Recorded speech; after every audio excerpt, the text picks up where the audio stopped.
खेत की मेड़ पर आ रहे हो, बगल वाले के खेत में मटर की फलियां लगी हैं और आपका मन कह रहा है कि जब ये 4 फलियां तोड़ के खा लूं, और अगर आपने वो फलियां तोड़ के खा ली तो क्या हो गई? क्या हो गई? चोरी हो गई। जब तक किसी भी वस्तु के मालिक से अगर आप नहीं पूछ के किसी का चीज लेते हैं तो वो चोरी कहलाती है। इसलिए हमें अब क्या नहीं करना है? चोरी नहीं करना है। पहला है कि हम हिंसा नहीं करेंगे, दूसरा है हम चोरी नहीं करेंगे, तीसरा है कामेश मिच्छाचारा बेरमणी सिक्खापदं समादयामि, हम जीवन में कभी व्यभिचार नहीं करेंगे, हम कभी जीवन में अनैतिक कार्य नहीं करेंगे। अब व्यभिचार क्या है? व्यभिचार क्या है? व्यभिचार की परिभाषा जो संतों ने दी है वो ये है कि एक नारी ब्रह्मचारी, एक नारी ब्रह्मचारी और एक नारी के साथ में जो भाई जीवन गुजारते हैं उनसे बड़ा कोई ब्रह्मचारी नहीं होता है। और जो एक पति के साथ में बहन जीवन जो गुजारती है उससे बड़ी दुनिया में कोई पतिव्रता स्त्री नहीं होती है। इतनी सी परिभाषा है ब्रह्मचर्य की। हम सबको चाहिए हम अपने रिश्ते के हिसाब से जो जिस रिश्ते में लगता है हम उसको उसी रिश्ते से अपनी नजरों से देखें, बस यही ब्रह्मचर्य है। हमारा बहन का रिश्ता है तो हमारे मन में कभी बहन ही आए, बहन का ही रिश्ता आए, यही ब्रह्मचर्य है। इसलिए संतों ने कहा है कि स्त्री पुरुष एक मत हुई और जुग जुग राज करेंगे सोई। स्त्री पुरुष के जब विचार मिल जाते हैं तो घर में कभी कलह नहीं होती है, और जब एक दूसरे के विचार नहीं मिलते हैं तो निश्चित उस घर की धीरे धीरे क्या हो जाती है? बर्बादी हो जाती है। इसलिए हम एक दूसरे के विचारों को एक दूसरे के विश्वास में लेकर के, ये परिवार रूपी गाड़ी है कब चलेगी? जब दोनों के विचार मिल जाते हैं तब परिवार रूपी गाड़ी चलती है। और अगर एक दूसरे के विचार नहीं मिलते हैं तो निश्चित तरीके से ये परिवार रूपी गाड़ी टूट जाती है। पहिया अगर एक कमजोर हो जाएगा तो ये परिवार रूपी गाड़ी फिर नहीं चलेगी। तो हम दोनों को अपने विचारों को मिलाना पड़ेगा। मैं एक बात अगर आपसे कह दूं, कोई भाई अगर ये जान ले कि हमारी पत्नी फोन से किसी लड़के से बात करती है, कोई बहन अगर ये जान ले कि हमारा पति किसी लड़की से बात करता है, सच बताना क्या दोनों स्थितियों में ये वो घर ठीक रहेगा? भाइयों रहेगा? बर्बाद हो जाएगा। और कितने घर रोड टूट रहे हैं इस फोनों की बदौलत। आप कचहरी में देखिएगा, लाइन लगी है, 7 फेरे लिए थे, 7 फेरे कि हम जन्म तक सब मृत्यु तक साथ निभाएंगे, बस 1 सालों नहीं वो मतलब रिश्ता निभ पाया। एक दूसरे के विचार टूटे और कचहरी में तलाक के लिए पहुंच गए। लाइन लगी है, कितने जज लोग समझाते हैं कि ये रिश्ता मत तोड़ो, जहां भी जाओगे वहां बेइज्जती मिलेगी, अच्छा सम्मान नहीं मिलेगा, लेकिन समझ में नहीं आती है। क्यों नहीं आती है? कि हमारा दिमाग ठीक से कार्य नहीं कर रहा है। इसलिए बहन भाइयों में हाथ जोड़ के निवेदन करता हूं कि जीवन को ठीक रखने के लिए हम अपने विचारों को ठीक रखें। और विचार कैसे ठीक रहेंगे? विचार कैसे ठीक रहेंगे? आप सुबह और शाम 2-4 मिनट अगर आपको समय मिलता है, एक आसन पर शांत चित्त होकर बैठ जाइए। बुद्ध ने विपस्सना का मार्ग दिया है। विपस्सना क्या है? शांत चित्त होकर के केवल अपनी श्वास नाक से जाती है, नाभि तक जाती है, नाभ के बाद श्वास निकल जाती है। केवल आपको न किसी का नाम लेना है, न किसी का चित्र देखना है। शांत चित्त होकर के 2 मिनट, 4 मिनट, 10 मिनट, आधा घंटा, 20 मिनट, जितना बैठ सकते हो, जहां टाइम है, बस एक चित्त हो जाइए। धीरे धीरे आपके विचार अच्छे होते चले जाएंगे। आपके जो गलत विचार हैं वो खत्म हो जाएंगे, अच्छे विचार आपके अंदर पैदा होते जाएंगे। तो ये तीसरा हमारा असील है कि कामेश मिच्छाचारा बेरमणी सिक्खापदं समादयामि, का हम जीवन में कभी अनैतिक कार्य नहीं करेंगे, यानी व्यभिचार नहीं करेंगे। और चौथा हमारी बहनों के लिए है कि मूसावादा बेरमणी सिक्खापदं समादयामि। चौथा बहनों, इसका मतलब है कि हम जीवन में कभी चुगली नहीं करेंगे, बकवास नहीं करेंगे, झूठ नहीं बोलेंगे।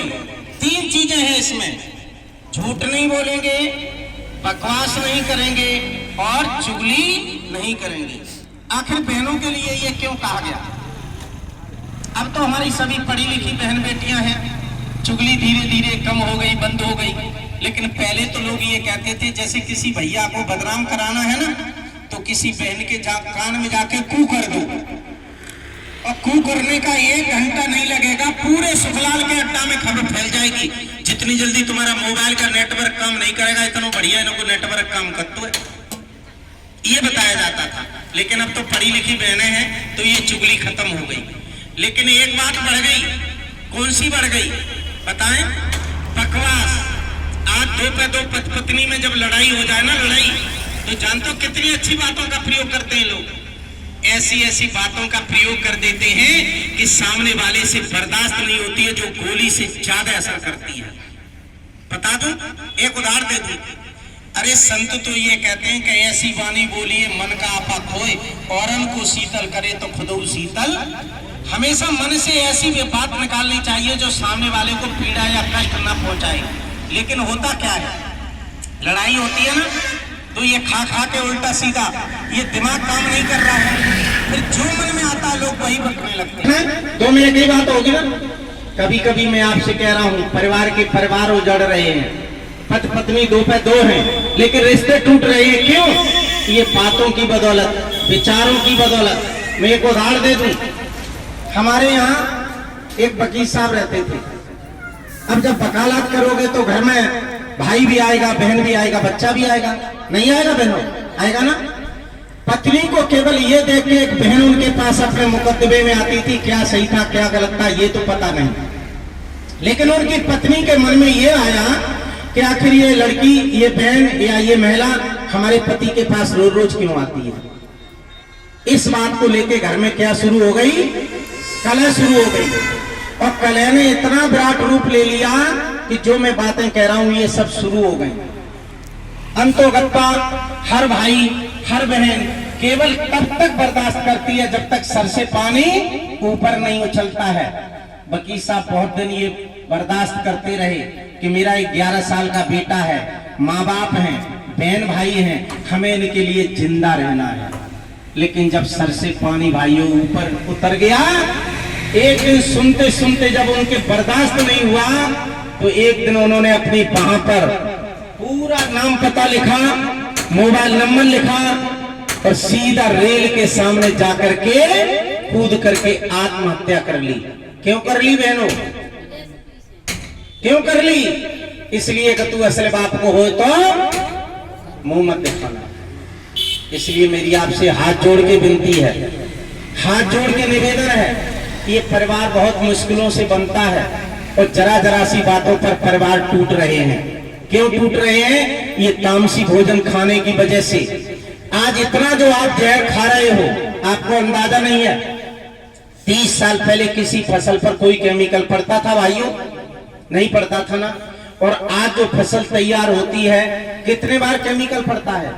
अभी आप कच्चा आलू खा रहे हो ना स्वाद के चक्कर में, आपको मालूम ही है कच्चा आलू आलू नहीं है, ये तो जहर है। हमारी तरफ बहुत आलू होता है, और जब ये कच्चा आलू खोदते हैं ना, तो 15 दिन पहले ऑक्सीटोसिन इंजेक्शन का छिड़काव कर देते हैं।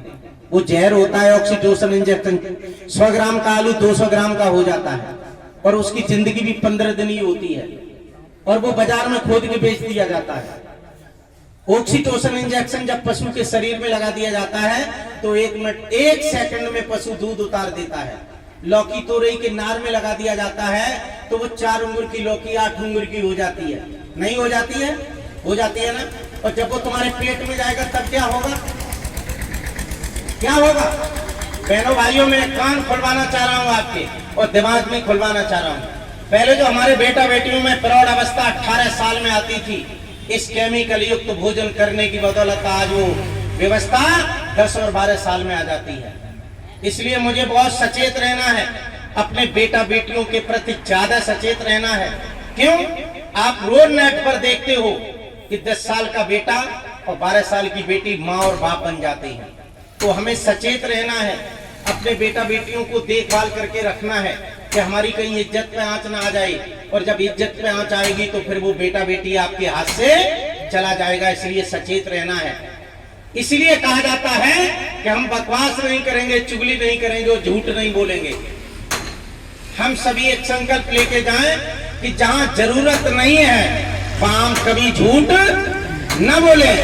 किसी के प्राण जा रहे हैं झूठ बोल दें, किसी की हत्या हो रही है झूठ बोल दें, हमारा कई लाखों का नुकसान हो रहा है झूठ बोल दें। और जब ये सब कुछ नहीं हो रहा है तो भाई सुरेश जी क्या झूठ बोलना चाहिए?